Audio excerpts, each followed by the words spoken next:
বাংলাদেশ সরকারের বিদেশি ঋণ এখন ৯.৫ লাখ কোটি টাকা। এমন শোচনীয় অর্থনৈতিক অবস্থার মধ্যে মরার ওপর খাড়ার ঘা দিল জাপান।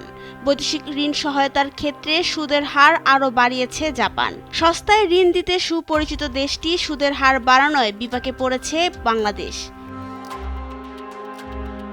ঢাকায় জাপানের দূতাবাস থেকে গত ২৯ মার্চ পররাষ্ট্র মন্ত্রণালয়কে দেওয়া চিঠিতে বৈদেশিক সহায়তা বিষয়ক নতুন এই সিদ্ধান্তের কথা বলা হয়।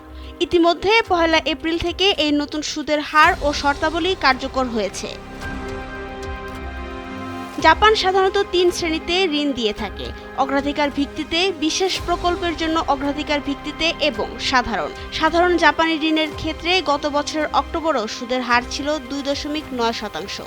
সেটা বেড়ে দাঁড়িয়েছে ৩.৬%, অর্থাৎ সুদের হার বেড়েছে ০.৭%। তবে ঋণ পরিশোধের সময়কাল ও গ্রেস পিরিয়ড সময়সীমা অপরিবর্তিত রয়েছে। সাধারণ ও স্থির সুদ হারের ঋণের ক্ষেত্রে পরিশোধের সময়সীমা ১৫ থেকে ৪০ বছর, গ্রেস পিরিয়ড ৫ থেকে ১০ বছর।